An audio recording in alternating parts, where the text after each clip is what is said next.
coming to you from an unknown location at the foothills of the Appalachian Mountains, bringing you the unknown. Welcome to another spine-tingling episode of Paranormal 411.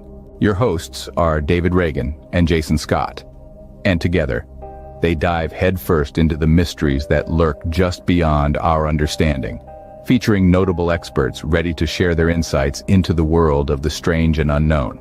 So pull up a chair, pour a cup of something warm, and prepare to be enthralled. Here at Paranormal 411, we're not just a radio show, we're a community of truth seekers, adventurers of the mind, exploring the boundaries of the known and unknown. We invite you to join us, to share your thoughts, your experiences, your questions. Whether you've had your own encounter with the supernatural or you're simply intrigued by the inexplicable, we want to hear from you. So, don't be shy. Drop a comment and let's unravel the mysteries of the universe together. Buckle up as we journey beyond the veil of the ordinary, into the heart of the extraordinary. This is Paranormal 411, where the inexplicable meets reality and imagination takes flight. Stay tuned and remember, in the world of the paranormal, nothing is as it seems. All right. Welcome, everybody, to Paranormal 411. As you can see, I'm the only one on this camera. David's on the road, but he's in audio. Yeah, I'm there in spirit. Yes, we got a great show tonight. We got Mr. Lyle Blackburn. We'll be talking about some things he's doing. And can't wait to get into it. Yeah, it's going to be a great night. It always is, though. Last time we had him on, like we was talking about before the show started, he was out in the field and doing some investigations and come on the show with us for a little bit. So it was kind of cool. So I'm interested in knowing what all he's done and stuff like that up to this point. Yep. It's going to be cool. Also, remember, you can find us at paranormal411.org, Paranormal 411 on Facebook, YouTube, and X. Everybody thought I was going to say Twitter. I know that was. You can, let's see, I lost my train of thought, Jason, so you're going to have to finish this for me now. All right. We're also on all of your favorite podcast platforms. We're on WDJY FM 99.1 in Atlanta, Georgia on Saturday nights at 10 p.m. Eastern. And should be Saturdays and Sundays, right? Saturday and Sunday nights at 10 p.m. Eastern time. Yeah. If you miss this show, you can catch it next weekend on that channel. Or if you're not in the metro Atlanta area, you can go to wdjyfm.com and listen. We're also on Subspace Radio. And I think that's it. Yep. So that's it. Lyle Blackburn. Join us, yes. So I'm sure everybody knows who Lyle Blackburn is. I'm going to tell you anyway. He's a native Texan known for his work in writing, music, and film. He's the author of several acclaimed books, including The Beast of Boggy Creek and Sinister Swamps, whose subject matter reflects his lifelong fascination with legendary creatures and strange phenomena. Lyle is also the founder of the rock band Ghoultown and narrator, producer of documentary films such as The Mothman of Point Pleasant and The Boggy Creek Monster. Lyle is a frequent guest on programs such as Coast to Coast and has appeared on television shows including the UnXplained, Monsters and Mysteries in America, Strange Evidence, Finding Bigfoot, and The Last Drive-In with Joe Bob Briggs. And as a musician, Lyle has achieved similar success. His band Ghoultown has released 9 albums, which have not only earned a loyal worldwide following, but found their way into movies, video games. And I just watched a video to a video game and it is awesome. Numerous live venues across the United States, Canada, and Europe. Highlights include an invitation to write a song for the iconic horror maven Elvira, Mistress of the Dark, which aired on her nationally syndicated show, movie Macabre. When Lyle isn't writing books, hunting monsters, or performing with his band, he can be found speaking at various cryptozoology conferences and horror conventions around the United States. Just look for his trademark cowboy hat. We're going to bring Lyle on right now. If I can get this. There we go. How you doing, Lyle? I'm good. That's a pretty good bio. Yeah, hopefully it's the short version. Hopefully you have more time for the show after that. Oh yeah, it's really.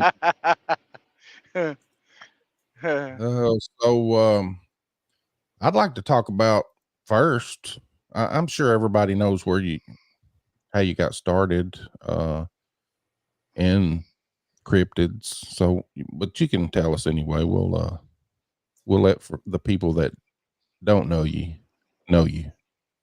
All right. Well, like a lot of us, I was just enthralled with the subject matter from an early age. As far back as I can remember, I loved horror movies, and I remember that. And then somewhere around third grade, I got a book called Strange But True, which had stories of Bigfoot, Yeti, and the Loch Ness Monster. And I'm reading that, and now we're talking about, alleged quote unquote monsters in real life. And I thought, man, this is even more awesome, And somewhere after that, fortunately, my parents took me to a drive-in to see a movie called Legend of Boggy Creek, which dramatized sightings of a Sasquatch creature in southern Arkansas, which was only about 3 hours from where I grew up in Fort Worth, Texas.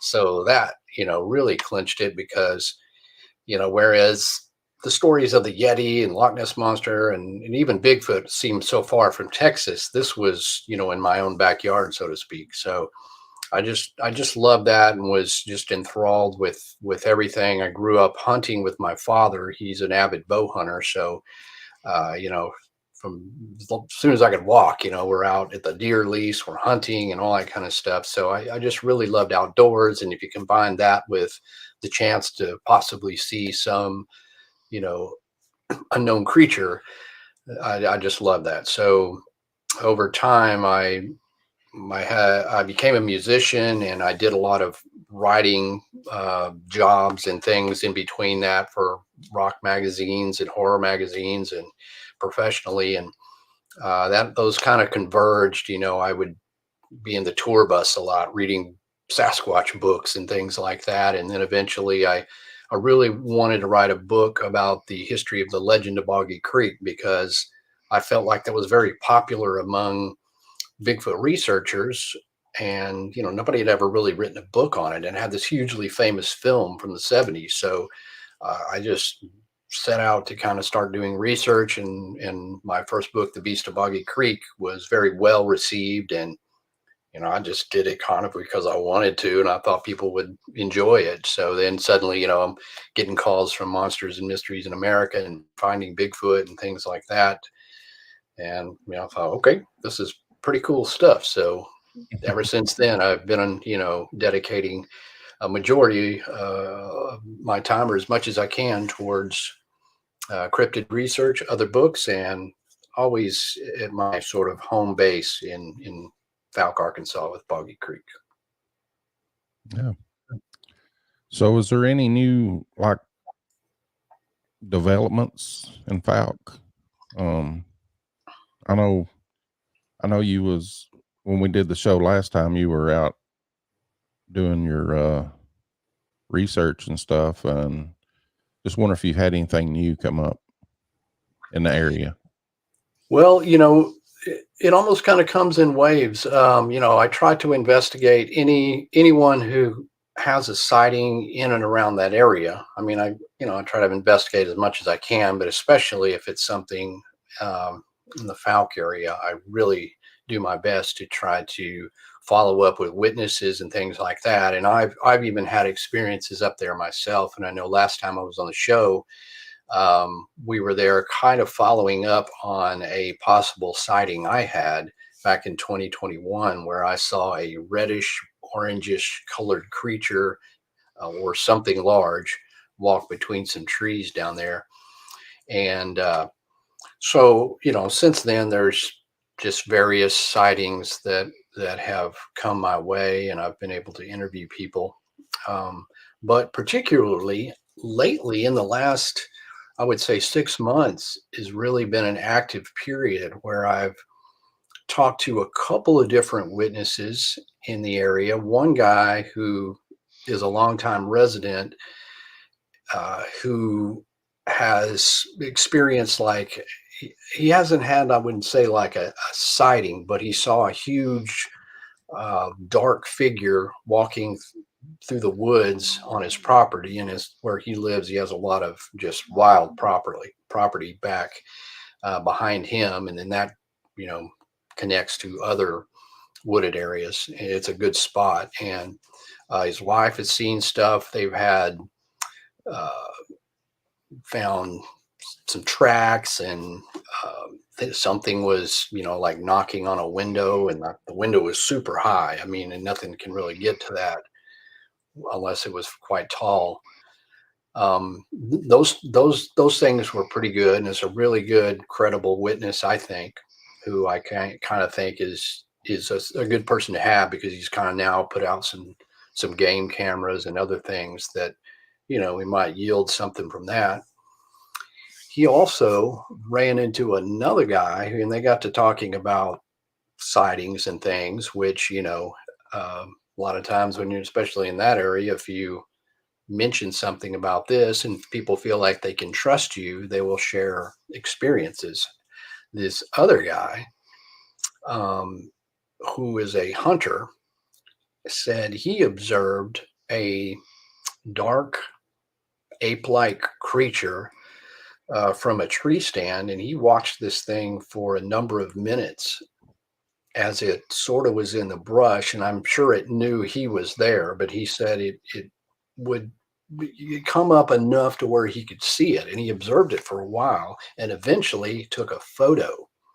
And it's one of the only, I've seen a few photos of the alleged fog monster, but they're few and far between, but this is probably the best one I've seen. And based on the credibility of this guy, his story, the fact that he observed it before he took the picture, but unfortunately it's still almost a typical Bigfoot photo, because it's from a distance. You're talking about contrasting shadows in the woods. I mean, I can see what he's pointing out, but it doesn't have a lot of definition to where we can go, oh yeah, here it is, the best photo. But it's a good photo, and I think it's got credibility to it. So I was happy about that, and just the fact that these guys who really didn't know each other kind of stumbled on to corresponding stories, and the place where they had these experiences are very close to not only each other, but where there's other histories of sightings. So I can I like to collect them all, obviously, and then kind of pinpoint those on a map to where I can say, okay, these support each other, or this is an active area. So that was really good stuff lately. And I was just up there a little over a week ago, and I took my girlfriend out there, and she's never been to Falk. We haven't been together that long. Obviously, she hasn't been to Falk, but I introduced her just all the way head first. We were just like, okay, we're going out into some swampy areas. We're going on some night hikes, and she she was tolerable of it and was enthusiastic. But we spent a lot of time. It's rained a lot recently, which I love, because you can walk along all the bottoms and the creeks and the riverways and find a lot of muddy areas, which is perfect to look for tracks. So we spent a lot of time walking and walking and walking back in some remote areas. And we did find 3 pretty good, what I would consider possible tracks, with one of them being the best of those that looked like it had some toe imprint. However, it had rained, obviously, since these tracks had been made. So it did wash them out a bit. Unfortunately, I wish I would have seen them prior, but they were quite good. And I posted a picture recently on my author page on the Lyle Blackburn -author on Facebook. And you can see my foot next to this thing, and it's pretty nice track. So I was pretty happy about that. So lately, it just seems like Boggy Creek has got some good activity. In addition, a rather good howl and a wood knock was heard on Boggy Creek, which I got, hey Yeti, which I got by way of a rather well-known Bigfooter who takes reports. That came my way, and I must mention also, when I was out there recently camping for several days, I heard a pretty good wood knock and even a kind of a strange howl. So all that put together, good times. You know, go back to the beginning. You was kind of talking about how activity is kicking up right now. Have you noticed? Because I know you've been looking into the Falc for quite a while, and you go there pretty often. Have you noticed any like when times are usually better than other times to get more sightings? People have more sightings of it and stuff like that. Yeah, I mean, there are some patterns that you can see. What I find is, I wouldn't say I've analyzed it down to, complete detail with weather patterns and other things. But in general, I've noticed that when there is a lot of rain down there, usually there's more sightings following that. The more the bottoms get flooded, perhaps the creatures may be more active and move higher ground, which forces them to encounter people, because in that area, even to this day, those bottoms down there, you can go to parts of that are very hard to navigate. They're hard to walk through. In fact, when I was just there, we went through an area we're trying to get to, and it had rained so much that what is normally just woods and just you can walk through it was literally looked like a lake. And so, obviously that may have something to do with them moving around with rainfall. And I've seen that pattern over time. Also at times I find that I get a little bit less sightings during hunting season when there's a lot of people in there. You would think, oh, there's more people in the woods, there's hunters and things. You kind of get less. And I think, the patterns of that, obviously, if these creatures want to stay elusive, you're going to need to stay out of sight when more people are in there. So I find almost that the times right before or right after the hunting seasons are heaviest that you do get the sightings. And I find, just oddly enough, a pattern of sightings kind of in October and a lot in February. It's just noticed that those are kind of two of the most active months. That's interesting. So I don't know if you can see the comments. I think you can, but John, he said he's heard a theory that Sasquatch follows coyotes or vice versa. He wants to know if you have any thoughts on that. Well, I mean, I've heard talk of that. I don't know. It seems like coyotes would be the followers. They just do their thing, like a dog, like a loyal dog. I think, to me, that Bigfoot, if we kind of think about with the supposition that they exist, we got to give them a lot of stock in their intelligence, their attempt to stay elusive, because they've done it all this time without us having any absolute proof. Whereas something like coyotes, typically they just dumb around. I've seen coyotes just in the wild. They're very wary of people.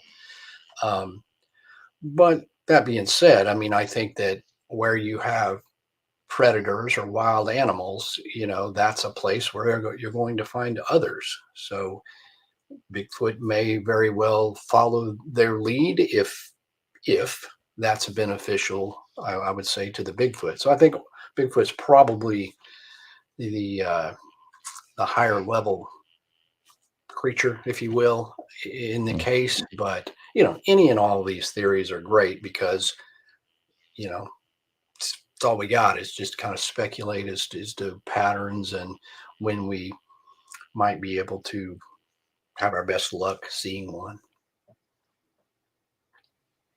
Yeah.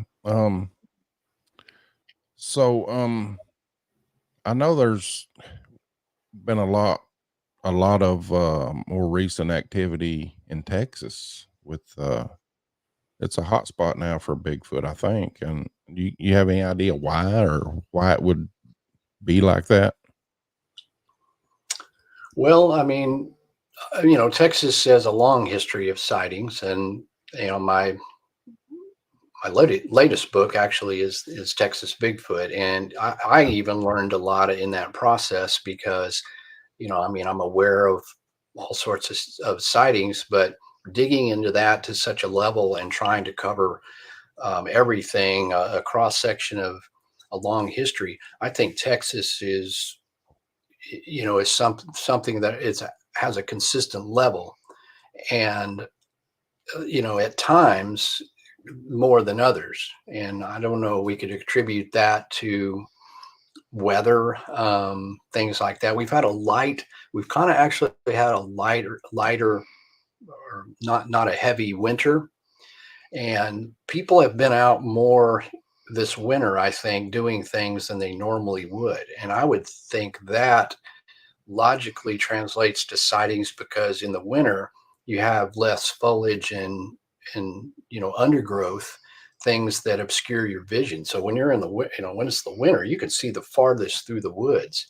So the fact that we've had a light winter, you combine that with more people getting out, because it's been nice. Like, I mean, people camping in like February and March, and usually those can be really cold at times. So I would say that because of that, it's likely people have been able to have a few more sightings than they would in a normal, once people in Texas start getting back out late spring and getting out and doing stuff, well, everything's starting to grow again and give those, give the animals a lot of cover to make it harder to see. Yeah, David was talking the other day about, you see a deer out in the field or something, and if that deer just crosses into the woods, the brush, the undergrowth, it just disappears. It's kind of amazing. Like, I don't know, what do you think, David? Well, it's funny because we could see that happen at the house, and I like to use that analogy because a lot of people say, well, I'll see Bigfoot and then he'll take a couple steps and just disappear. It doesn't have to be the woo, right? It could be just natural camouflage, is what I believe, because you see it in nature anyway. You see deer. I could literally sit on my porch and watch deer just walk right into the wood line. And if you didn't see that tail flicking, you'd never even know there's a deer there. But you just watched him walk into the woods, Yeah, that's 100%. I think we have to give Mother Nature and its residents a lot of credit. And animals are designed literally for survival. I mean, that's why they're still around. And everything is designed in their favor. The hair color and spots or no spots, like young deer have the spots. These are all designed to help protect them. And I think the same with Bigfoot. The hair coloration and what their approach to staying elusive. It's not by accident. It looks cool in a zoo. Those are literally stripes that help it break it up and make it harder to see when it's trying to stalk prey. So yeah, 100%. I think the phenomenon of literally when you say, and I think about this a lot when I'm writing a book, because the witness will say, man, it was there, and it took, walked off and just disappeared into the woods. Well, my first thought is, man, that's an amazing creature, because that's how it works, man. They just blend in, and it seems very much like they disappear, but that could be just as basic as it gets. Is, man, their hair and Yes.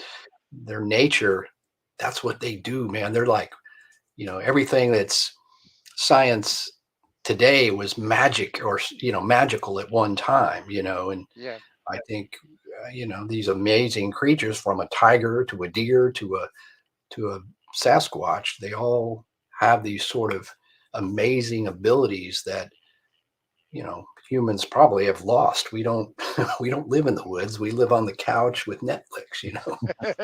Right. Yeah, most of us have lost that connection. So yeah, we're I definitely have. disconnected from it. Right. I Yeah. mean, now people can blend in really nice to a couch. They can Yeah. go in the mall and blend in with other people. I'm like, where'd he go? Yeah. But in seriousness, we we are at a disadvantage there.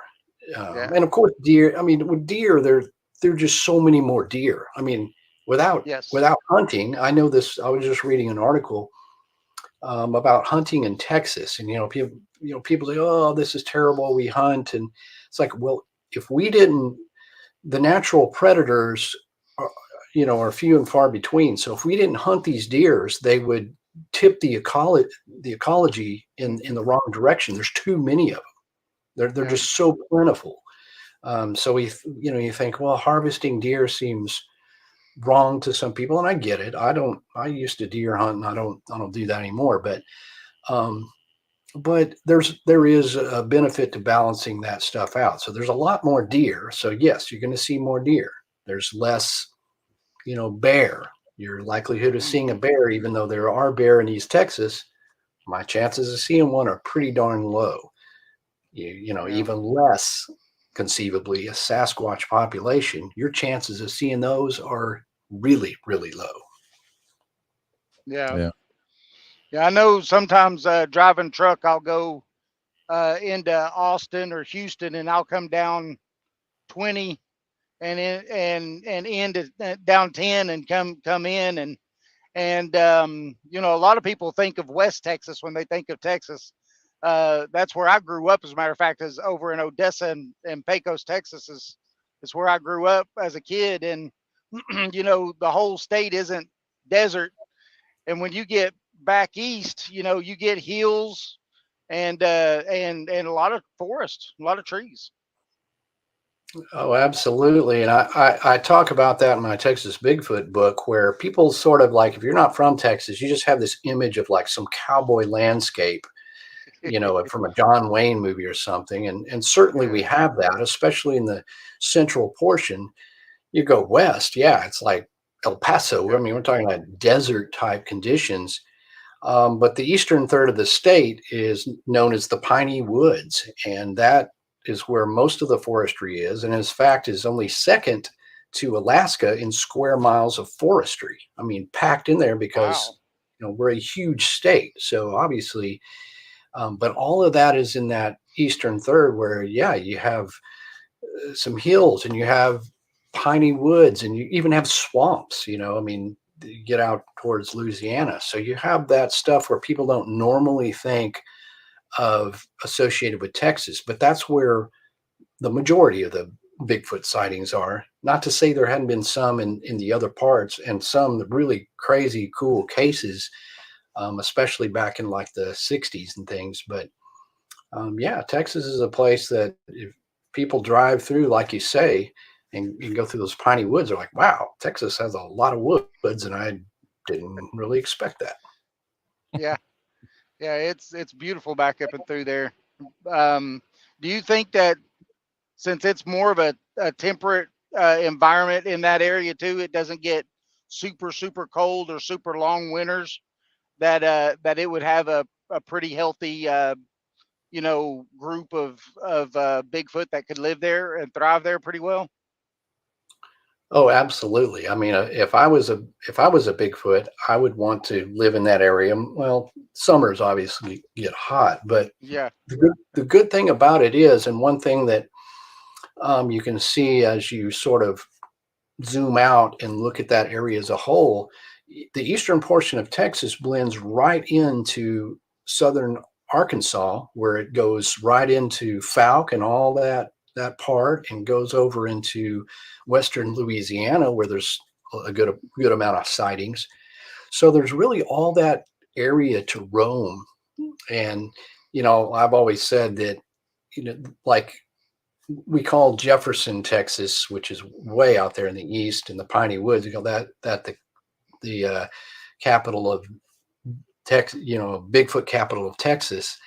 And sightings, there's a long history of sightings there, but really anything that lived in that area could easily travel, make its way. There's kind of almost some contiguous forestry that runs all up in there with waterways, and you could end up in Fouke. So we call, okay, here's the Boggy Creek monster, and here's the Caddo creature from Texas, and other things. It really could be one and the same group of creatures that just depend on where they're seen, as what the locals call them. But I think all of that kind of supports the credibility of the sightings in Texas and everything else in the larger picture of Boggy Creek.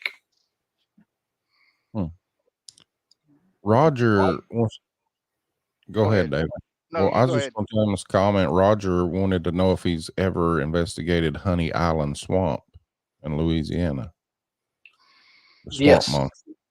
Yeah, Honey Island Swamp Monster. That's one of my favorite cryptid tales. I've been down there twice, along the Pearl River and the Honey Island Swamp, and I've actually interviewed witnesses.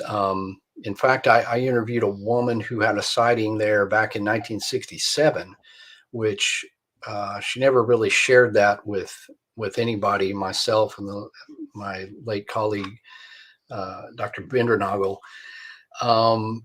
And I write about that, and my Sinister Swamps book has a whole chapter on Honey Island, where part of just the history of it and everything else. But yeah, that's an interesting case, dating back to the 60s, when Harlan Ford and Billy Mills said they saw this creature, and then on up through the 70s. And it was on In Search Of, the old show In Search Of. I loved that episode.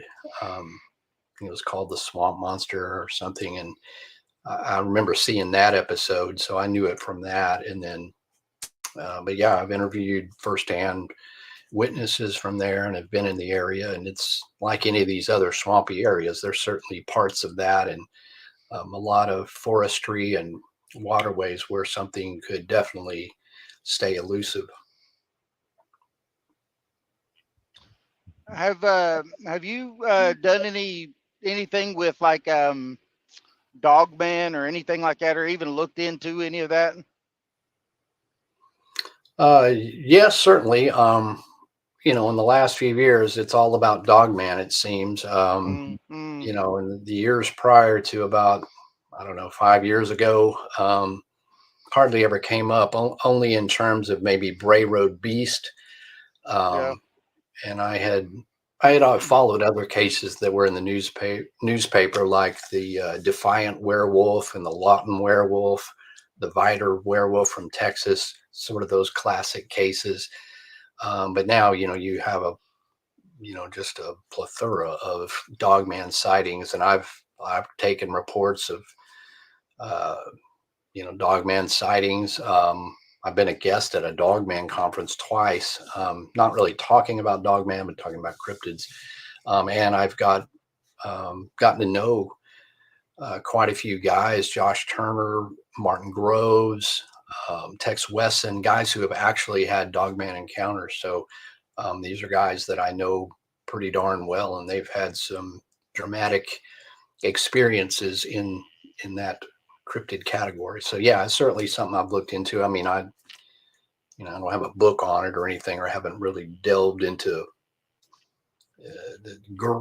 maximum detail, but I'm certainly familiar with it. Yeah, Dogman has come a long way. Go ahead. I'm done. Go ahead. It's making a name for itself. Well, yeah, and the reason I brought it up is because, I've heard a lot about it, never really looked into it, but the new book that Jason and I are writing, we have a chapter in there on the land between the lakes and a lot of the mysterious killings and stuff that's gone on there, and the police officer and his partner that was there hunting on a turkey hunting trip and stuff, that they're what they saw and stuff like that, and I thought it was pretty interesting. Absolutely. I mean, I was always enthralled initially by the Beast of Bray Road case. My colleague Linda Godfrey obviously documented, it's spooky stuff, spooky tales. So now, obviously we have, as people have contributed to this idea of this upright bipedal canid, now we have like LBL, where people have talked about a history of bizarre things and sightings there. So yeah, that's kind of one of the hot spots, I guess, of Dogman research. And Martin, I think you're probably talking about Martin Groves. Yes. Yep. Martin Groves. Yep. A great friend of mine who, he has one of the spookiest encounters that you'd really just think, I'm glad it wasn't me, but I mean, he's a very, very credible and well-spoken person. So you cannot dismiss those encounters, and especially the history.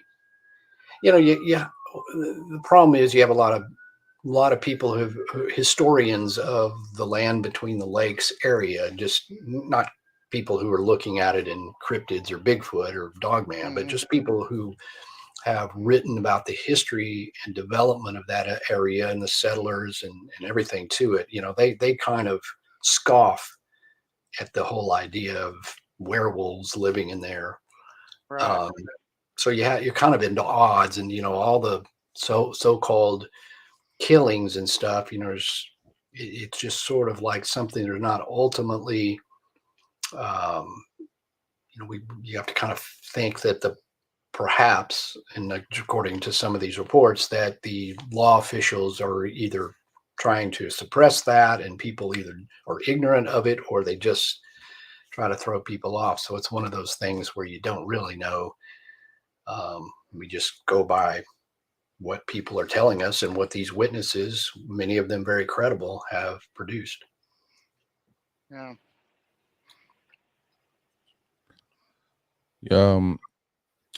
So Susan says she's read Martin Grove's book about that, and she said it was scary, and she recommended the book.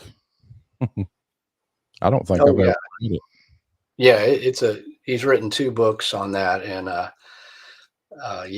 they're great books. I know when we was at the conference our first year in Gatlinburg, everybody was asking about the Dogman, and I never heard of the Dogman then. But now it seems like it's just mainstream. I mean, this year's conference, like half of the speakers are Dogman speakers. Yeah. Martin and them will be there, and Aaron Dees, who is a fellow Texan, he just is releasing his 2nd book. He wrote the Texas Dogman Triangle, which came out was almost a year or so, and he's writing another one. He'll be out there, and he's a good historian on this and has a lot of encounters and things to offer. So yeah, it's crazy. And like a Bigfoot conference is now has Dogman. And like I said, I've done 2, Josh Turner, who organizes or has a show called Paranormal Roundtable. He's organized 2 Dogman conferences. We had one in Paris, Tennessee, and then one in Fort Worth, Texas. And both of those were extremely well attended. And I found it fascinating because I haven't had the opportunity to listen to as many speakers on that subject. And I was, certainly I've been to many Bigfoot conferences and heard many great presentations on that subject, and I'm sort of immersed in it. But yeah, it was really cool to like just to hear some of the Dogman witnesses or researchers, just to kind of learn a lot about all of that. Yeah, I know. Dogman. Go ahead. Go ahead. I can't see.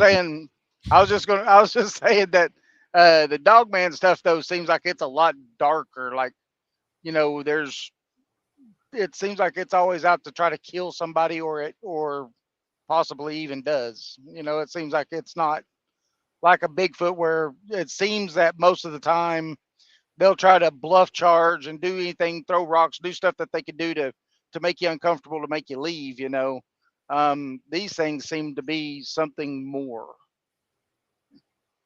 Oh, absolutely. I mean, I do see that pattern where a lot of the witnesses will say they sensed evil, or they sensed aggression, or they were in fear for their lives. And I think that obviously seemed to kind of line up with the closest equivalent we can say is, a werewolf.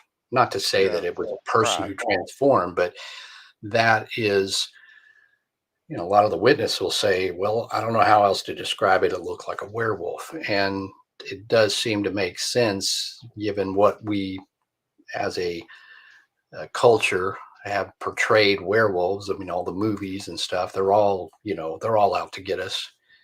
And it seems to be reflected in these sightings. And I find definitely that the Dogman, whereas the early stuff like the Beast of Bray Roads seemed to be simply residents in that area saw something that looked like a bipedal canid or some sort of a dog-like creature that was very large. And you just thought of it as like, okay, well, there's biology's running amok here. With the mass of what we hear now with Dogman encounters and stuff, it's taken on a lot more paranormal aspect, because a lot, there's just simply, some witnesses say that, okay, I saw this Dogman like thing and it walked across the road and whatever, but there's a lot of them where it appears and disappears, and it runs at incredible speeds, and it was chasing a truck driver and looking in the window, is all this like really wild stuff that makes it seem much more than, if these things exist, they're not simply evolved canids that suddenly stood up on their back legs. This is something totally different and plays much more into the paranormal. Yeah. Yeah, you Go ahead, Jason. You got, I mean, for even in ancient times, there's tales of werewolves and all kinds of things. I mean, there's got to be something going on with it. And maybe it is a Dogman. Maybe it's just a werewolf, nobody knows. Right. I mean, it is definitely like Bigfoot. I mean, you have a linear progression from wild men of the woods, wild men, whatever terms there were, Native American terms, Oma and other things, and into what we know as Bigfoot. Same for Dogman. They go back with tales of, men turning into wolves or wearing wolf hides. Wearing the wolf hide gave you the powers of the wolf, or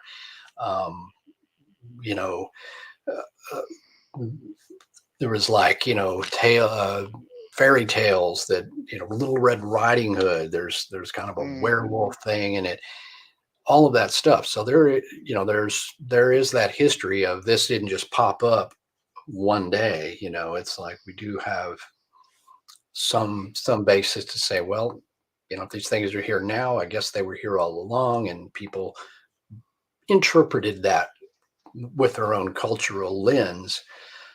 Whereas now, we're a little more focused on paranormal research and cryptids. We call it a dog man, and everybody kind of looks at it with that lens. Yeah. Go ahead, David. We'll have to start telling each other we could actually start talking. Well, I mean, to get back over to the Bigfoot side, because I really like talking about Bigfoot. But do you think that, and this is like one of my favorite questions to ask though, but do you think that they kind of mimic what, say, back in the days that the Native Americans would travel with the herds and things like that? Do you think that that is something that these creatures do? Like travel with herds With of the animals. herds of animals, yeah, like they're prey animals, like deer and now down where you are in Texas, I know there's tons of pigs and stuff like that. So I mean, they've got tons of prey, but do you think that they need to, or do you think that where you're at or where they're at down there, that there's just plenty of prey there all the time? They don't need to really do any traveling. Yeah, I don't think they would have to do that. I mean, a lot of the, and I know exactly what you're talking about, the Native Americans, a lot of that was traveling with buffalo because their entire, survival depended on that. And those buffaloes were more of herd animals, traveling herds. So definitely that. And not to say that Bigfoot hasn't had to do that in certain environments, depending on where they are in our country. But I would say in Texas, you'd almost throw a rock and hit a wild hog. So it's the same for a deer, So I think that they probably would be able to, stay in one area a little bit more. I mean, you always got to move if you weigh 500 pounds and you're 7 foot tall, you're going to be hungry, and you need to do what you have to do to feed your family. But I think, the proliferation now of wild hogs is just, it's out of hand. And not only in Texas, but I've seen, in Fouke, in the Boggy Creek area, 10 years ago, I didn't see a whole lot of hog tracks.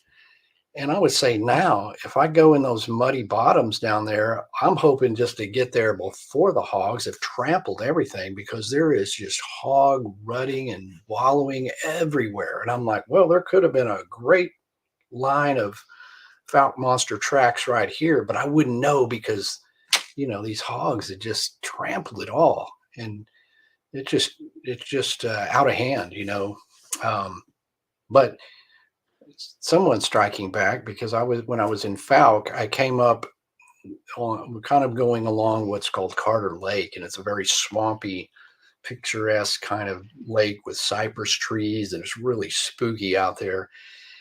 We're coming along, and look, this was during the day, fortunately, I suppose. Something or somebody had taken 4 hog skulls and arranged them right there, right on the edge of the swampy water. And that was kind of weird. So I thought, well, this could have been done by hikers or whatever, but still, there was 4, and they were small. They were younger pigs. But I thought that's kind of weird, just to have these arranged there, because they didn't just happen to be there. And I didn't find any other bones in the vicinity. I mean, they were brought there from another location. So that was interesting. But anyway, the point being is there's plenty of food. I mean, definitely in East Texas, between, squirrels and hogs and rabbits and deer, man, you could just, it's Bigfoot buffet down there. Yeah. So, what advice would you give, like, somebody that wants to start exploring the world of cryptozoology? Like, how would they get into it and start? They have to have a passion for it, of course. But Right. Yeah. I mean, if you're interested in this subject, and a lot of people are, um, my main point is always have fun with it. For me, it went from just something I was interested in to being something that I pursued in a more, I don't know, professional manner by writing the Beast of Boggy Creek book, just because I wanted to know the history of that. I wanted to explore that. So just find something that you love, or an aspect, whether, a certain cryptid or a certain location, or even stories around where you live, because there's so many out there that, just, I don't know, start interviewing people, ask around, document things, or if you want to go in the field, certainly it's easy to find where there's hot spots. You can kind of look on the BFRO site and look by state and by county and see where there's the most, sightings. And, that would be a great place for you and your friend to go and get out there and, perhaps see something yourself. And just always remembering that there's a lot of private property. You got to watch where you go. And if you're going into more, rugged areas, just, there's a lot more things to worry about than, Bigfoot.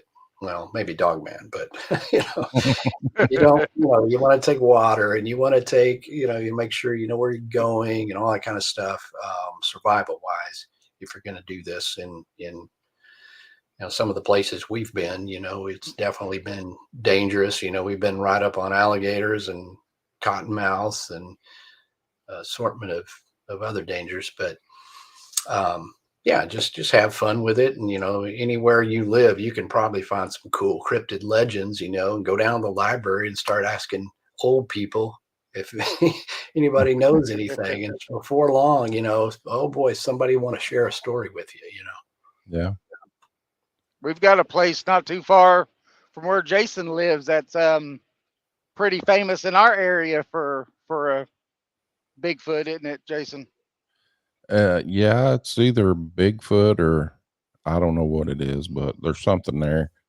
And that's Well, been I've heard 40 two years stories. ago. Yeah. We used to go out there and Yeah. hang out at it was just like the hangout during high school. A lot of stories come out of there.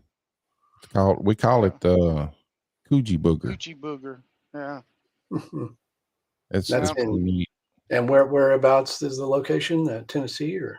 Yeah. Yep. It's in Loudoun County. It's where we live, but it's called Bat Creek Community, and that's where they found the Bat Creek Stone around in that area. Mm-hmm. I don't know if you know about the Bat Creek Stone, but there's quite an encounter there with a guy that I went to school with. He tells a story. It's on YouTube. David knows it better than I do. Why don't you tell him, David? Well, it's pretty interesting because two friends of ours were trying to scare some girls, right? So they go way out there, they park their car and they walk to this location. Well, then these girls are coming there with some other people, and so they're going to jump out and smack the side of the car and scream and yell and scare them. So they get there, and this car drives through real slow and gets to the spot, and they jump out and smack the car and yell and scream, and they scream, the girls scream, and they take off going down the road, and so these guys are laughing and walking back, and they start noticing something is tracking them in the woods step for step. So as they're walking, it walks. When they stop, it stops. And so they start kind of messing with it, like walking real fast and then stopping, and then they can hear it go and then stop, and they get to a point in the road where they see the Bigfoot, the creature itself, and it actually comes down the hill on all fours. He actually goes from bipedal to quadruped and takes off, like hauling the mail down towards them, and goes on the road in front of them and stops, and they take off running, and this thing goes back to being bipedal and then runs back into the woods, and they said it was the scariest thing they've ever seen. Yeah. There's something there at that place, because I've walked that road in the dark, scared to death, but something was there. I mean, you could just feel it. Well, the guy that I'm on the road with this week, he's in the truck up ahead of me, but he was there one night with the same people, and he said that they was at the well, where the little girl supposedly drowned. Mm-hmm. And he was walking back up the hill, and right on the other side, he said he saw one literally stand up, turn around, and walk up that hill on the other side. He said he ran and jumped in the car and said, "We got to go." And he swears to that still today. Yeah. So that's our little Bigfoot story. The dangerous Bigfoot. Yeah, I mean, and, like I said, in a lot of these places, you'll find stories like that, and you may run across somebody you even know that has an encounter, or their father or somebody. There's just so many of these type things when you start getting out in these rural areas, anything where there's an old creek or whatever, Yep. Yeah. Have you heard any of that before? Like them going to quadruped and running really fast? Yes. Yeah. There was a guy that I know here in Texas, and he had an encounter in East Texas near the town of Jefferson back this would have been in the 80s, I believe. And he heard something. He was young at the time. And he heard something, running through the woods, and he stopped, thinking, okay, there's a big buck, gonna pop out, and every kid wants to see an animal in the wild, so he's waiting, and but much to his horror, there was this huge ape-like creature, and he said it ran out was on all fours, moving, with agility through the woods, and it got out, and he was standing on this kind of like dirt road, and it stood up on a fence post, and it stood up on two legs, and he observed it for kind of a lengthy period before the thing just turned and darted off into the woods. So he seemed to indicate that from what he saw, it ran pretty well, sort of on all fours, and got up and moved on two legs. And then I talked to a woman who had a sighting back in the 1970s. Her and it was her mother and her aunt all saw this ape-like creature on four legs come out and run across the road, and it ran on all fours the whole time. Several others of those I've gotten where they seem to be able to move on all fours, which I don't know, biologically is hard to explain, because typically animals move one or the other, bipedal or quadruped. They can only do one or the other very well. You know what I mean? Bears can move on all fours very swiftly and run, but if they get up on two legs, and they can do it, they're just not agile. Gorillas, even, you see that some can walk better than others on two legs, but the majority of them, if they're gonna bluff charge or move or do something, they're on all fours. But yeah, you just hear those Bigfoot reports that talk about them moving on all fours. So who's to know? Yeah. So if it's okay, we're going to take just a quick break, and then I'd like to talk just a little bit about your music when we come back, if that's all right. Sure thing. All right. All right. We'll be back in just a few minutes.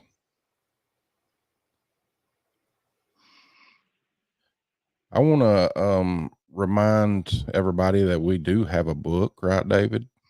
Yes, East Tennessee Hauntings and Lore. Second edition's about to come out. Yep, we're working on the second edition. Should be out. You just joined us. We're listening to we're watching Lyle Blackburn,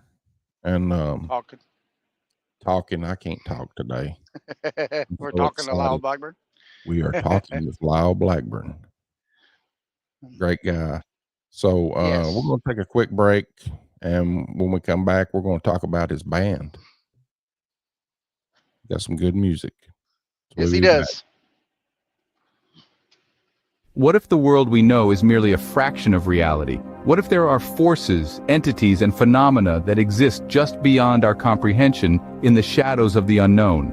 Welcome to Paranormal 411, your gateway to the unexplained and the downright chilling.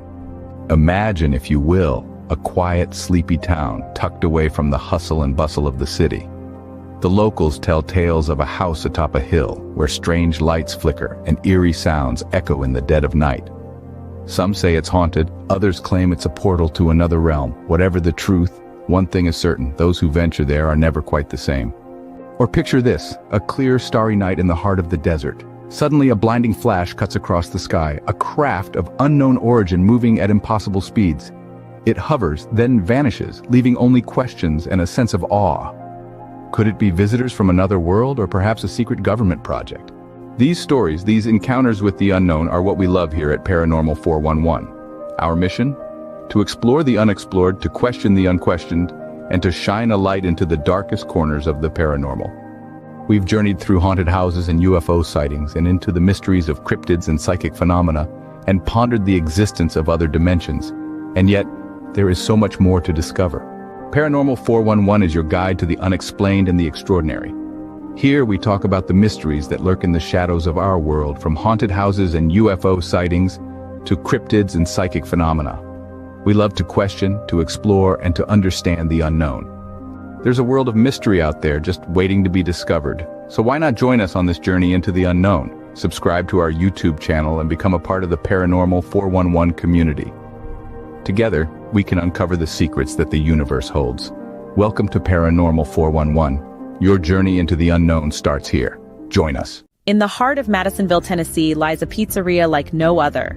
Step through the door of Legends and Lore Pizzeria and be transported to a realm where paranormal and cryptid encounters, along with mouth-watering pizza, go hand in hand.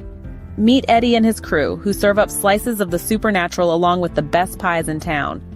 With the walls adorned with eerie artifacts, indulge in piping hot slices that melt in your mouth and tease your taste buds. And it's not just the locals who love the incredible pizza.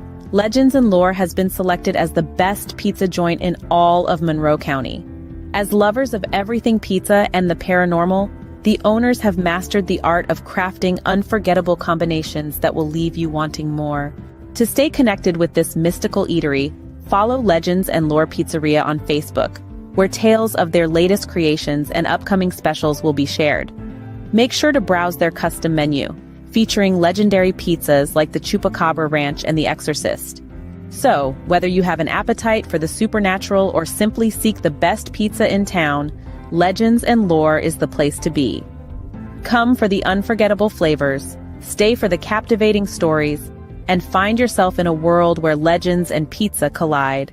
Get ready to rock with the electrifying sound of Catalyst, a band that's sure to leave you wanting more. With their powerful lyrics and killer riffs, Catalyst is a great sound in the world of rock music.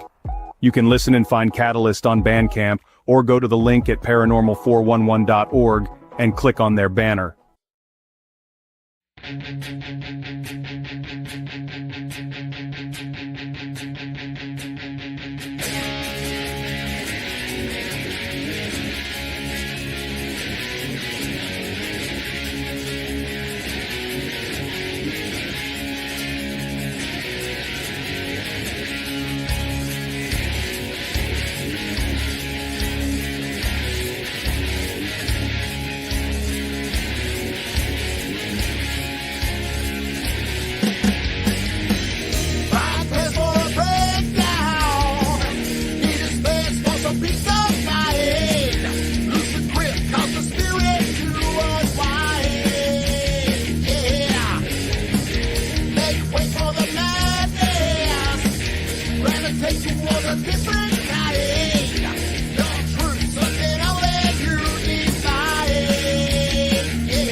All right, we are back.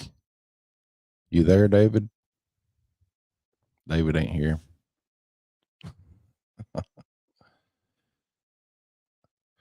If you just joined us, we're talking with Lyle Blackburn, cryptid researcher, author, musician, and we're going to bring him back on.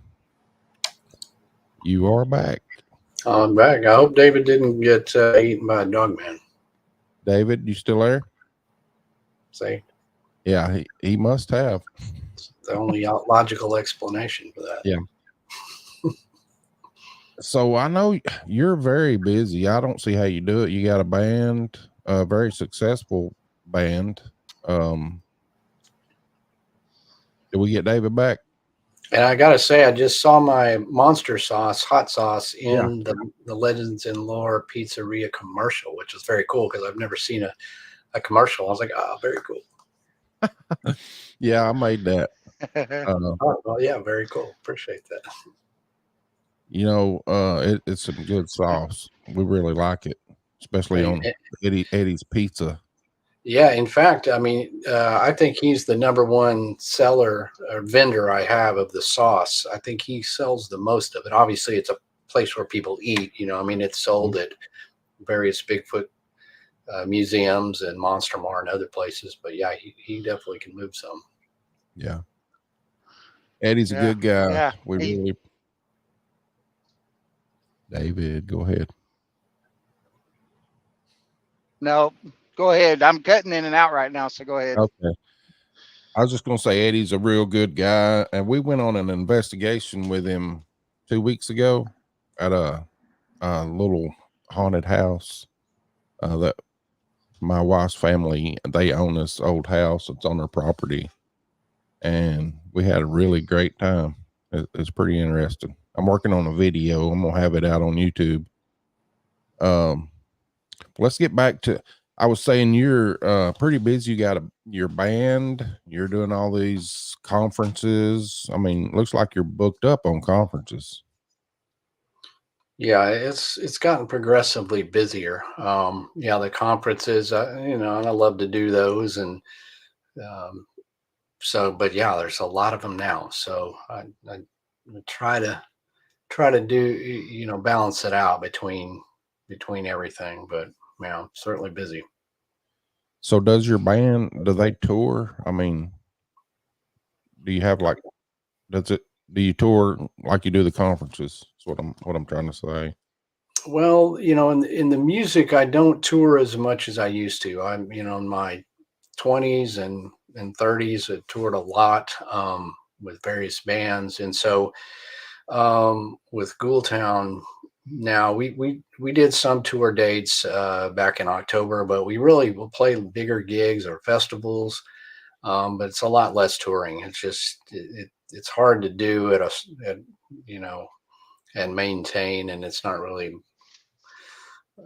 you know, something that we can continue to do, especially with some of the other guys. I mean, some of those guys have regular jobs and things. So mainly with the music, you know, we still release albums and we'll do shows, and if you know, if we get some big festivals, we'll do those, but there's a lot less touring.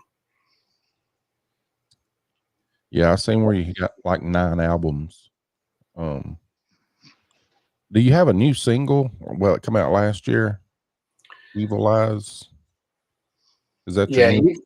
Well, Evil Eye we released actually last spring, as just a single, and then we put out a best of volume 1, basically, where we remastered newer tracks from 2006 on, and then included some bonus tracks, included Evil Eye on that.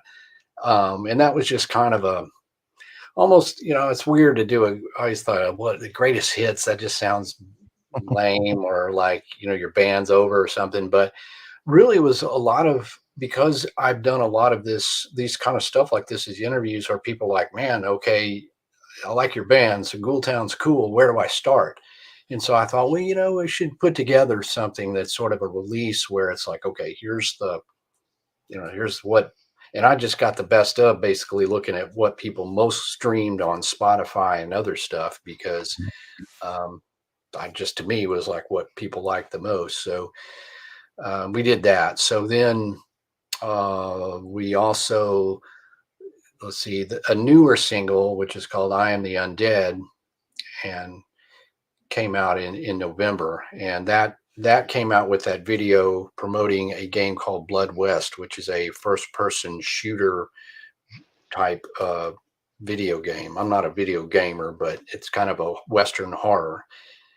And for people who don't know our music, Ghoultown, people ask me, what is the genre? And I say, I don't know. There is no genre. We're like the best way to describe it, somewhere like a mix, somewhere between Johnny Cash and Rob Zombie, like this sort of dark Western cowpunk metal spaghetti Western thing. It's just its own thing. But, there's the power of the internet, so you can listen and decide for yourself. But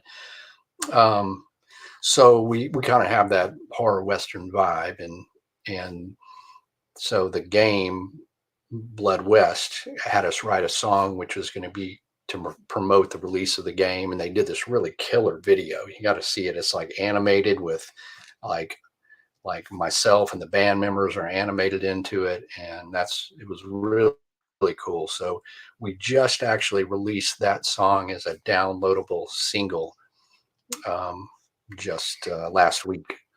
Yeah, as a way for people to get the song, because people saw it in the video. They're like, well, how do we get the song? And I arranged with the video game company so that we could release that just for the fans, Yeah, I think the YouTube channel, the video's got like 23 million views. That's huge. Yeah, one of our most famous song called "Drink with the Living Dead," which is, it's like 23 million or something. It's very very popular, and so that one's in the mega millions. So it's pretty cool. I mean, people love that. Does your research in cryptids have anything to do with the way you write your songs? No, actually, people ask that, and it's a very separate thing. The vibe for that is, I was into cryptids and all that before I created Ghoultown, but when I created that, I wasn't doing the research and the cryptid stuff, like I am now, because Ghoultown's, that was back in the 90s. And the band's been around a long time. So I just sort of have this way of writing the songs, and they stick with that. And I've tried to actually write some cryptid stuff, but it just seemed kind of forced or silly, and it didn't seem like the vibe of the band. So I just thought, okay, it is what it is. It stays of its own.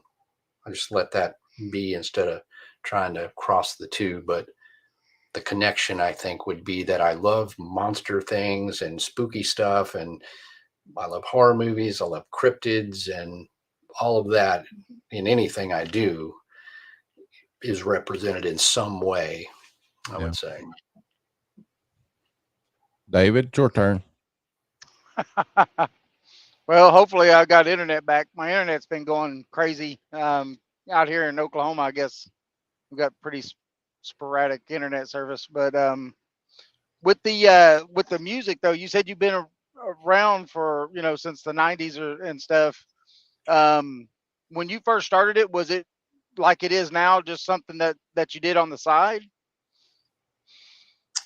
Well, I had been, I was on, I was in a band on an album when I was in high school in 12th grade. So that was the first, I was already playing music when I was 15 and playing in bands in Dallas at clubs. And they would sneak me in because I wasn't even allowed to be in there, but I was really young.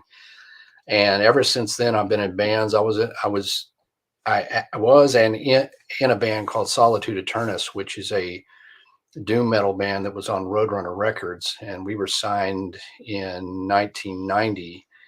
And that band, we did a lot of touring, and it was somewhat popular and did well. But over the years, that band has actually gotten much, much bigger. And I just played a reunion show with them at a metal fest with thousands and thousands of fans, which was blowing me away.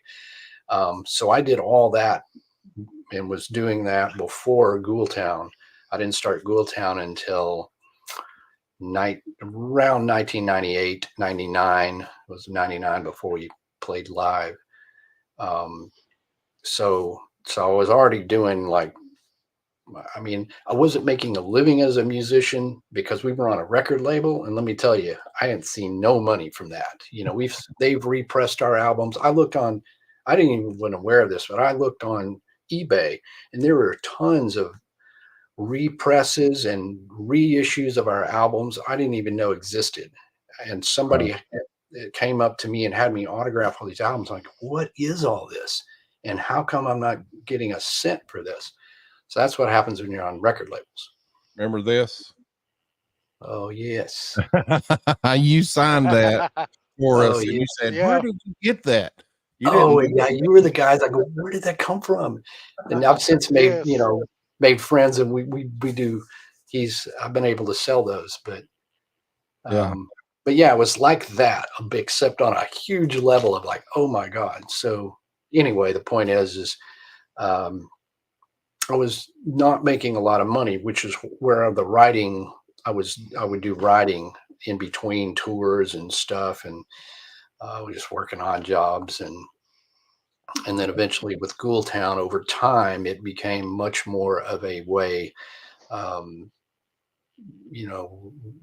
not the biggest band in the world, but it affords some living. And then, of course, writing the books and everything else. So I haven't had a real job in forever, if you will, or I don't consider any of this work. So I'll just do it. But just having fun.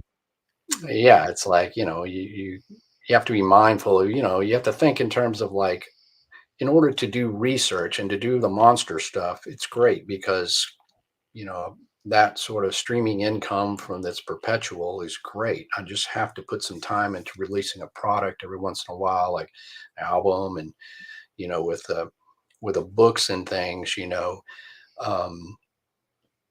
have to release something, but that affords me basically the freedom of do whatever I want. I just went to Falk in the middle of the week whenever I feel like it, or go investigate something else, or go around the country.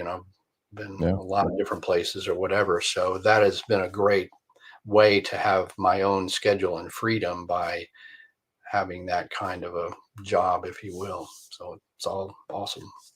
Yeah.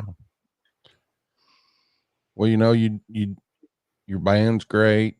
Your cryptid stuff's great. I mean, you're doing good. I really like listening to the music too. But I guess we're about out of time. You said you had about a little over an hour. So if you want to go ahead and tell everybody your website and stuff, just give out your website and your band and your books and everything. Right on. So, LyleBlackburn.com is a great way to find out about the various things I've done.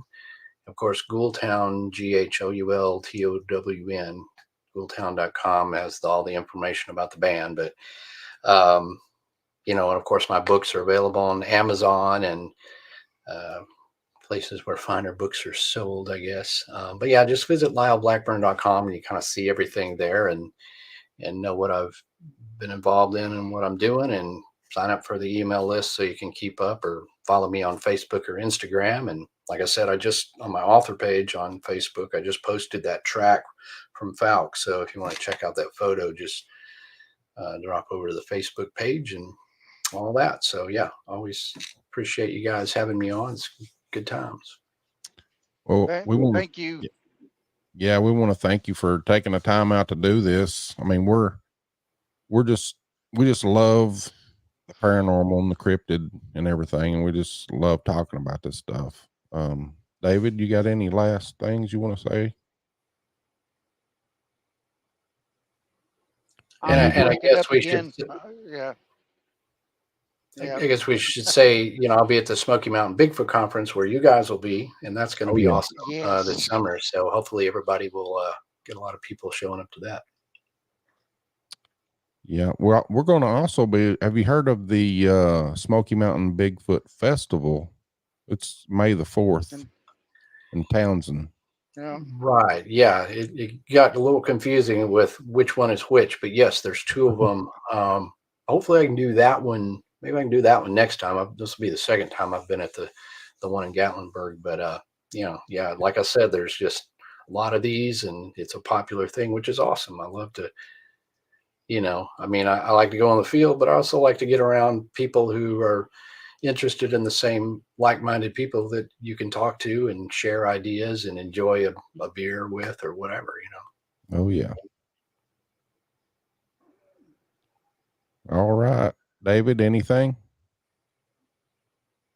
Yeah, I think I'm going in and out if you could hear me, but I want to say thanks, Lyle, and look forward to getting to see you when you come in and everything, and seeing you at the conference. And can you hear me? Am I talking to myself? Go ahead. We hear you. I feel like I'm talking to myself. Okay. But no, look forward to seeing you and everything. And it's always great to talk to you, and you're such a nice guy, and we really appreciate it. Yeah, no problem, man. I look forward to hanging out with you guys. All right, Lyle. We'll talk at you in July. Sounds good. I'll send you those links to the radio stations where you can maybe share them or whatever you want to do. Absolutely. Yep. We'll do. Okay. Thank you. All right. Talk to y'all later. All right. You have a good night. All right. That was Lyle Blackburn. Great guy. Yes. Great Awesome researcher, great cryptid guy, and even his music is great. Yeah, he's a nice guy, and and it was nice of him to spend a little bit of his Saturday chit chatting with us. Yeah, especially his stature. Yes, he's pretty popular. Yes. So remember, we're going to be at the Smoky Mountain Bigfoot Festival May the 4th. We'll be set up doing interviews and podcasting and live streaming and everything. Right, David? Yeah, definitely. Yeah, come check us out. It's going to be fun. Definitely. They've got some pretty good people coming there too, and so yeah, come check us out. Come by the booth and say hi. If you've got a story or something you want to tell live, come by and do that too, because that'll be awesome. Be the great place to do it. Yeah, sure would. Remember, we have a book. Yes, East Tennessee Hauntings and Lore. It's on Amazon. Yes. We're trying to go ahead. I was just going to say we've got edition 2 coming out, and it's definitely going to be a nice read. What did it end up, about 160 something pages? Oh yeah. So it's a nice little book. I want to thank all of you for being in the chat and listening to the show. One more thing. What do we have going on next weekend? Next Saturday? Oh yeah, we got a show for you lined up with Catalyst, live show with Catalyst. Yeah, we're going to be live streaming Catalyst, and we are they're going to be playing a bunch of music, and we'll do some interviews with them, and then they're going to play some more music. Oh yeah. Oh, it's going to be great. We're going to do that in the big room. Yes. The big room. The ceiling. That's right. The magical room. All right. Thank you, everybody, for listening. Remember, you can catch our show tonight at 10 p.m. And Sunday at 10 p.m. Eastern Time on WDJYFM.com. Right. And I guess that's it. That's it. Everybody have a good night. Have a good weekend. See you next week. Yeah.